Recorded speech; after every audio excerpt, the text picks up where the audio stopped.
OP Rajbhar साहब कह रहे हैं कि पूरी की पूरी यादव रेजिमेंट उतार दी है पुलिस से गुंडाई करने के लिए। फराज जी और अरुण राजभर जी। बिल्कुल भाई, पुराना इतिहास रहा है। 815 दंगे कराए गए थे तो उसमें एक्सपीरियंस हासिल हुआ है किस तरीके से उग्रवादी लोगों को किस तरीके से तांडव करा करके हिंदू मुस्लिम करा दिया जाए, चाहे ब्राह्मण वर्सेस यादव करा दिया जाए। मसला वो नहीं है, सच्चाई छुप नहीं सकती है कागज के वसूलों से। आप देखिए सच्चाई क्या, उसी जिले में 1 दर्जन कथावाचक शास्त्री बनकर के यादव के रूप में कार्य करते हैं, वो कथा सुनाते हैं। 1 दर्जन लोग कार्य कर रहे हैं, वर्तमान में भी उसी जगह कथा कर रहे हैं, लेकिन कोई आपत्ति नहीं हो रही है। कर्म से आदमी कथा करता है। अगर आप कुकर्म बन जाएंगे, आपके कर्म जो है निगेटिव हो जाएंगे, गलत हो जाएंगे, तो व्यक्ति सवाल खड़ा करता है। और वही हुआ है इनके साथ। कोई गलत नहीं हुआ है, गलत सिर्फ यह हुआ है कि इन्होंने 2 सर्टिफिकेट दिखाया, 2 आधार कार्ड दिखाया, और दोनों में। ठीक है, अरुण राजभर जी का सिग्नल कुछ फ्रीज हो गया है। फराज साहब भाई, आरोप लग रहे हैं कि इस संघर्ष को आप वहीं खत्म कर सकते थे, लेकिन समाजवादी पार्टी ने इसे हवा दी है क्योंकि चुनाव 27 में है। इसका असर बिहार में भी दिख रहा है। फराज साहब, यहां आपने सम्मानित किया, उसके बाद आपने उस महिला पर भी आरोप लगा दिए जिन्होंने इन पर बदसलूकी का आरोप लगाया। उसके बाद धीरेन्द्र शास्त्री को भी आपने लपेटे में लिया, उन पर भी आरोप आपने लगा दिए।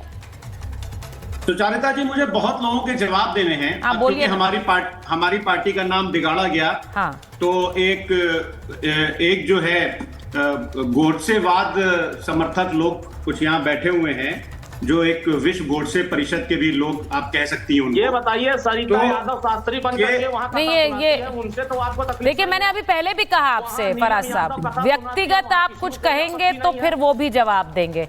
मैं नहीं चाहती हूँ कि देखिए विनोद बंसल जी वहां बोल रहे हैं, विनोद जी का ऑडियो दे दीजिए। विनोद जी बोलेंगे, वो पलटवार होगा, आप पर होगा, फिर अखिलेश जी पर होगा, यहाँ पर आप बीजेपी पर करेंगे, विनोद जी पर करेंगे। मैं इनसे पूछना चाहता हूँ, क्या नमाज पढ़ना गलत है क्या? और इनको नमाजबाजी कहने में क्या आपत्ति हो रही है? क्या आप नमाजबाजियों का साथ नहीं देते क्या? नमाज पढ़ने वालों के साथ नहीं देते क्या? हिंदू धर्म ग्रंथों को जलाते नहीं क्या? हमारे पूज्य संतों पर हमला नहीं करते क्या? अयोध्या में आप निहत्थे राम सेवकों को मरवाते नहीं क्या? आप मुझे बताइए, आप जब दंगे होते थे, जातिगत हिंसा का शिकार लोगों को मुआवजा देने की बजाय और एक विशेष पक्ष को, जिहादियों को आप प्रश्रय देते थे, नहीं देते क्या? आप मुझे बताइए, आपके कैबिनेट में वो जिहादी मंत्री था कि नहीं था जो अभी जेल में है? और ऐसे कितने आपके कितने मंत्री और कितने सांसद और विधायक हैं जो आज भी जेल में हैं? कई तो वो जन्नत में पहुंच चुके, 72 हूरों के पास में। आप मुझे बताइए कि आपको नमाजवादी नहीं किया तो क्या कहें? आप समाजवादी नहीं हो, आपको या तो नमाजवादी कहा जा सकता है या समाज कंटक कहा जा सकता है। ठीक है, आप बताइए क्या पसंद करेंगे? विनोद जी, वो अपने जवाब देना चाह रहे हैं। बहुत सारे सवाल हो गए, वो कह रहे हैं मैं जवाब देना चाहता हूं। ये बहुत ही गंभीर मुद्दा है और हम ये समझना चाहते हैं कि आज के समय में जातिवाद के साथ कौन कौन खड़ा है। मुझे नहीं लगता मेरे पैनल पे किसी ने भी कहा है कि वो जातिवाद का समर्थन करते हैं, लेकिन बहुत से ऐसे जरूर बयान आ रहे हैं जिनका मतलब अलग निकाला जा सकता है। फराज जी जवाब दीजिए। फराज जी, फराज जी और राजभर साहब स्क्रीन पे। हाँ, नाथूराम गोडसे मुर्दाबाद, नाथूराम गोडसे नरक में जल रहा होता है। देखिए क्या है कि अभी संघ की बात हुई, राष्ट्रीय स्वयंसेवक संघ की बात हुई। मेरे पास ये आरएसएस की किताब है, इसका पेज नंबर 305 पर लिखा हुआ है कि के सुदर्शन जी। क्या बोलना जरा एक बार? नाथूराम गोडसे प्लीज। नाथूराम गोडसे मुर्दाबाद, नाथूराम गोडसे नरक में जल रहा होगा। और नाथूराम गोडसे को मानने वाले मुर्दाबाद, नाथूराम गोडसे को मानने वाले देशद्रोही, गांधी की हत्या के देशद्रोही, नाथूराम गोडसे मुर्दाबाद, नाथूराम गोडसे मुर्दाबाद। बताइए, आप हर डिबेट में यही आके क्यों कराते हैं? इससे क्या उद्देश्य है मुझे बताइए। कल भी आप आए और कल भी आपने यही बात कही, नाथूराम गोडसे मुर्दाबाद कहिए, वहां पर दूसरे व्यक्ति ने कह दिया नाथूराम गोडसे मुर्दाबाद। अच्छा, तो इनसे क्या, तो क्यों कराते हैं आप ये? अब एक बार कर लिया, 2 बार कर लिया, हर डिबेट में थोड़ी वही करेंगे।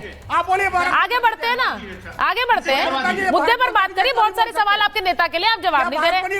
ठीक है, एक मिनट, राजभर सुनिए ना प्लीज, डिबेट को डिटेल राजभर जी को लीजिए स्क्रीन पर। एक मिनट, आर विनोद जी रुकिए एक मिनट। फराज साहब और राजभर। अखिलेश जी इनको 20% वोट देते हैं, 20% वोट मुसलमान इनको देता है। कहिए ना ये कि हंडिलिया उनको भी थमा दे कभी, खाली वो छतरिया बैठ करके अपना मजा लेते रहेंगे। अरे कभी स्टेरिंग भी थमाइए। कि वो भी स्टेयरिंग लेकर के आगे बढ़े। 20% आबादी को कभी कुछ नहीं थमाएंगे ये, और बात कहेंगे कि हम सामाजिक न्याय की बात करते रहे। लोहिया जी को क्यों भूल जाते हो? लोहिया जी ने भगवान कृष्ण को भी माना था, भगवान शिव को भी माना था, भगवान राम को भी माना था, लेकिन ना भगवान राम को मान रहे हो, ना भगवान शिव को मान रहे हो, ना भगवान कृष्ण को मान रहे हो। आप अगर मानते तो भगवान कृष्ण के दर्शन करने जाते और भगवान कृष्ण का भव्य मंदिर बनाने की बात करते, और भगवान राम के दर्शन करके कहते कि नहीं, हम भगवान राम का भव्य मंदिर बना है और हम इसमें दर्शन करके हम आशीर्वाद दे रहे हैं। आप वहां भी जाने में कतराते हो, वहां भी जाने में कतराते हो, और बात बड़ी बड़ी करते हो कि नहीं हम धर्म के खिलाफ नहीं है। आप असली वास्तविक ये है कि आप यादव मुस्लिम के अलावा दूसरे समाज को देखना नहीं चाहते। आप गले में एक तरफ यहाँ चूड़ी रखते हो तो दूसरा पैर में चूड़ी रखते हो, ताकि वो सिर्फ यादव समाज के लोग और मुसलमान को हिस्सेदारी मिलते रहे, बाकी सब बाहर में जाओ, उसे कोई लेना देना नहीं है। आप बताओ ना कि आप 20 साल तक सरकार चलाए हो, उत्तर प्रदेश में पिछड़े वो लोगों की आबादी इतनी बड़ी 54% है, लेकिन आपने उनको हिस्सेदारी देने की बात एक बार भी नहीं किया। तमाम महापुरुषों की जयंती, बाबा साहब अंबेडकर की मूर्तियां तोड़ी जा रही थी, तब शांत बैठे पड़े रहते थे, तो कहते थे कि बाबा साहब जमीन कब्जा करते हैं। जब महाराजा सुहेलदेव राजभर की बात आती थी राष्ट्र रक्षक की, तब उस समय कहते थे कि इस पे हम जुबान नहीं खोल सकते हैं। तमाम पृथ्वीराज चौहान की जब बात आती है तो वहां जुबान नहीं खोलते हैं। आज पूरे उत्तर प्रदेश में समाजवादी पार्टी की वास्तविक जो फर्जी पीढ़ी है, इसकी सच्चाई ओपन हो गई है। 86 में 56 अकेले यादव बनेगा, दूसरी जाति के लोग नहीं दिखाई देंगे। बात पिछड़े दलित तो इन्होंने तो एक और बात बोली थी, एक मिनट मैं उस बात पे भी आ जाती हूँ एक बार। राजभर जी, आप ओपी राजभर साहब ने जो बात कही थी, फराज साहब उस सवाल को भी ले लीजिए। अब मैं चाह रही हूँ आप जवाब दीजिए, क्योंकि ऐसे आप जवाब नहीं दे पाएंगे, ये मुझे बिल्कुल क्लियर हो गया है। हम कह रहे हैं कि उन्होंने एक और बात कही, उन्होंने ये भी कह दिया, नहीं राजभर साहब जरा सुनिए मेरी बात, उन्होंने ये कह दिया कि यादवों ने पहले मुसलमानों का हक लिया और अब वो ब्राह्मणों का हक ले रहे हैं। ये भी तो बात कही थी उन्होंने। तो जरा फराज जी को जवाब देने दीजिए, पहले फराज जी जवाब दीजिए। जी सुचारिता जी, अब देखिए मुझे उम्मीद है कि ना राजभर साहब और ना गोडसेवादी मुझे कोई बीच में टोकेंगे नहीं। देखिए ओपी राजभर जी ने, इनके आदरणीय पिताजी ने, जब इनके बड़े भाई चुनाव हारे थे लोकसभा में, तो भारतीय जनता पार्टी के ऊपर सवाल उठाया था कि इसलिए हरा दिया गया ताकि राजभर समाज की आवाज संसद में ना उठाई जाए। या आप अभी गूगल कर लीजिएगा, ये ओपी राजभर साहब ने कहा है। कभी कुछ नहीं ऐसा कुछ कहा, ऐसा कुछ नहीं कहा। अरे आप जबकि समाजवादी पार्टी के लोगों ने तरह तरह के प्रोपेगेंडा फैलाया। ऐसे डिबेट नहीं करता हूं मैं, मुझे मत इन लोग के साथ इनवाइट किया करिए, ऐसे कोई फायदा नहीं है। आपका भी समय वेस्ट होगा और आपके दर्शकों का भी समय वेस्ट होगा। मैं सहमत हूं आपसे। एक बार राजभर साहब उन्हें जवाब देने दीजिए। सभी वर्गों को हिस्सेदारी दिला, भाई जवाब तो देने दीजिए उन्हें। मैं ये जान रही हूँ कि इस वक्त एक war Akhilesh Yadav versus OP Rajbhar भी हो रही है, क्योंकि राजभर साहब कह रहे हैं अखिलेश जी को सत्ता चाहिए, सत्ता का दरवाजा तो हमारे जरिए ही आएगा। वो सत्ता में नहीं है इसलिए बेचैन है। अब मैं बोलूं, फराज साहब बोलेंगे जी। हाँ। देखिए अरुण राजभर जी के पिताजी का बड़ा सम्मान है, मैं भी उनका सम्मान करता हूं, ऐसी बात नहीं है। वो पिछड़ों की लड़ाई लड़ते रहे हैं। ओपी राजभर जी को विधानसभा का दरवाजा समाजवादी पार्टी ने दिखाया और भारतीय जनता पार्टी ने इनके भाई को हरा करके घर पे बैठा दिया। तो ये तो जानते ही है कि पिछड़ों की लड़ाई कौन लड़ रहा है। और 2000 मैं ऐसे डिबेट नहीं करता हूँ, आपसे मैं चुप बैठा हूँ, वैसे नहीं करता। आपको कुंडी लगा खड़े थे, मैं ऐसे नहीं करता हूँ। कहा कि ये विधायक, ठीक है एक मिनट भाई, एक मिनट राजभर साहब, जरा राजभर साहब मैं जरा फराज साहब से रिक्वेस्ट कर रही हूँ, वो बात रख लें अपनी।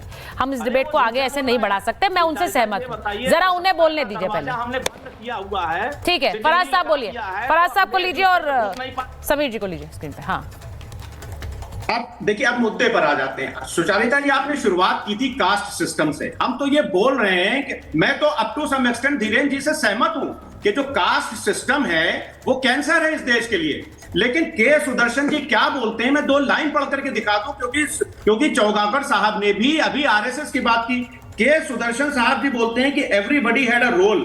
Historically, he said the caste system had been the most effective guarantor of the job. हाँ. यानी कि इस देश का दलित गटर साफ करेगा और लैट्रीन साफ करेगा। ये तो के सुदर्शन जी ने भी कह दिया। और ministry of social justice and empowerment की रिपोर्ट कहती है। एक मिनट क्या पढ़ रहे हैं आप? झूठ नहीं, ये बहुत देखिए, किसी भी संघ प्रमुख ने इस तरह के शब्दों का इस्तेमाल नहीं किया है। आप रिपब्लिक भारत के दर्शकों को गुमराह करने की कोशिश मत कीजिए। संघ सामाजिक समरसता की बात करता है, संघ में कोई जाति की बात नहीं की जाती।